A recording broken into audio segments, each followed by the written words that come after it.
Pemirsa, mulai hari ini 22 Desember 2020 pengguna KA jarak jauh wajib menunjukkan hasil rapid antigen negatif.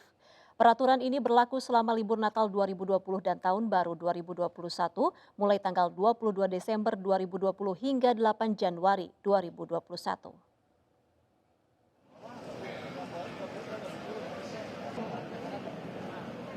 Penumpang kereta api jarak jauh wajib mengantongi dokumen tes rapid antigen yang menunjukkan hasil negatif COVID-19.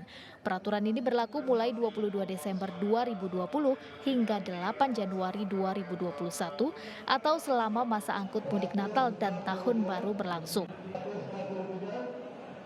Sejak tanggal 22 Desember itu nanti apabila masyarakat akan menggunakan jasa kereta api harus atau diwajibkan ada hasil rapid test antigen. Nah, untuk antisipasi atau meningkatkan pelayanan PT KAI terhadap masyarakat yang akan menggunakan angkutan kereta api, kami menyediakan di stasiun-stasiun ada sekitar 9 stasiun yang sudah kita siapkan pelayanan antigen.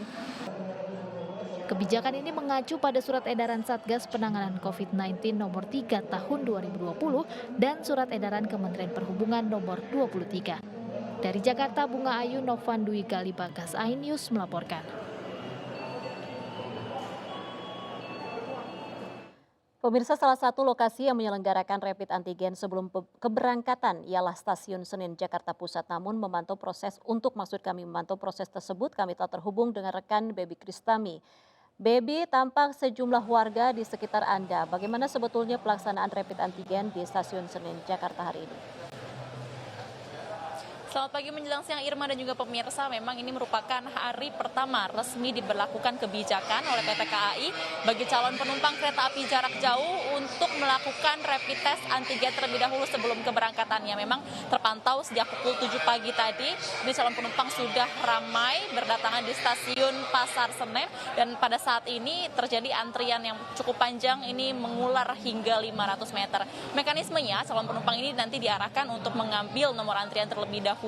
Dan nanti petugas akan meminta bagi calon penumpang memperlihatkan tiket keberangkatannya di mana tertera identitas diri, kode booking dan juga nomor telepon. Dan setelah mengambil nomor antrian, ini akan diarahkan untuk membeli alat rapid test antigen yang di mana dikenakan harga sekitar Rp105.000. Lalu nantinya jika nomor antrian dipanggil, maka calon penumpang akan menjalankan rapid test antigen dibantu dengan tenaga medis dan hasilnya ini akan keluar 30 menit setelahnya. Dan hingga saat ini sudah ada sekitar 350 calon penumpang yang sudah dites untuk rapid test antigen, di mana 15 diantaranya dinyatakan reaktif. Untuk para calon penumpang yang dinyatakan reaktif ini diperbolehkan untuk refund tiket oleh PT KAI, lalu juga diperbolehkan untuk melakukan tes ulang, namun harus isolasi terlebih dahulu selama 2 minggu. Dan bagi calon penumpang yang dinyatakan negatif, ini diperbolehkan untuk berangkat.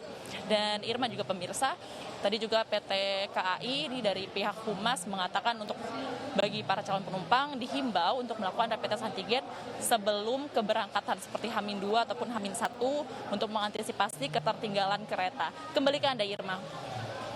Baik, terima kasih Baby Kristami melaporkan langsung dari Stasiun Senen Jakarta. Selamat bertugas kembali. Pemirsa, selain di stasiun, keramaian antrian rapid antigen juga terlihat di Bandara Soekarno-Hatta, Cengkareng. Dan untuk mengetahui kondisi terbaru di bandara saat ini, kita telah terhubung dengan reporter Revika Sibarani. Revika, bagaimana kondisi di sana saat ini? Ya, Irma dan pemirsa, dapat kami informasikan pada Selasa pagi ini antrian panjang sudah cukup terlihat di Airport Health Center yang berada di Terminal 3 Bandara Soekarno-Hatta, di mana setidaknya sudah ada 1.000 antrian calon penumpang yang hendak melakukan rapid test antigen dan swab test di Airport Health Center ini. Dapat kami informasikan, sebagian dari mereka pada hari ini mengeluhkan kebijakan baru yang dikeluarkan oleh pemerintah melalui Surat Edaran Kemenhub nomor 23 22 tahun 2020. Ia mengatakan per hari ini, yakni untuk rapid test antigen hanya berlaku selama 3 hari, sementara untuk swab test atau PCR hanya berlaku selama 7 hari, sehingga para calon penumpang ini sebagian ada yang komplain lantaran mereka sudah memiliki terlebih dahulu hasil rapid test antigen dari luar, yang dimana sebelumnya mereka masih mengetahui persyaratannya selama berlaku 14 hari. Namun kebijakan baru yang dikeluarkan per hari ini membuat mereka akhirnya harus rapid test antigen kembali di Airport Health Center Terminal 3 Bandara Soekarno-Hatta ini, sehingga hal ini akhirnya dikeluhkan oleh sebagian dari calon penumpang. Dan tadi kami juga sempat melihat pada calon penumpang yang keberangkatannya pada pagi hari ini harus tertinggal pesawat dan harus mereschedule jadwal penerbangannya lantaran mereka harus menunggu antrian cukup panjang untuk melakukan rapid test antigen di Airport Health Center Terminal 3 Bandara Soekarno-Hatta ini. Dapat kami informasikan penumpukan atau kepadatan antrian calon penumpang pada pagi hari ini juga disebabkan lantaran kebijakan dari bandara yang mengizinkan calon penumpang yang melakukan rapid test antigen dan swab test ini hanya untuk penumpang yang melakukan penerbangan di hari yang sama saja. Irma. Baik, terima kasih Revikasi Barani melaporkan langsung dari Bandara Soekarno-Hatta, Tangerang. Selamat bertugas kembali. Pemirsa, rapid antigen hingga PCR test menjadi salah satu syarat berpergian ke sejumlah daerah jelang pergantian tahun seiring kembalinya meningkat angka temuan baru positif COVID-19. Namun tidak sedikit di antara warga yang mengeluhkan berbagai pelayanan rapid antigen jelang keberangkatan yang dinilai belum cukup optimal. Dan pemirsa, berikut sejumlah keterangan yang telah kami himpun dari warga dari tim lapangan. Dari antisipasi antrian panjang, jadi kita rapid test di rumah sakit yang di kota untuk jaga supaya kita jaga jarak kan. Jaga jarak itulah yang kita butuhkan. Kalau begini bukan jaga jarak lagi kan. Bagaimana nanti protokol kesehatannya?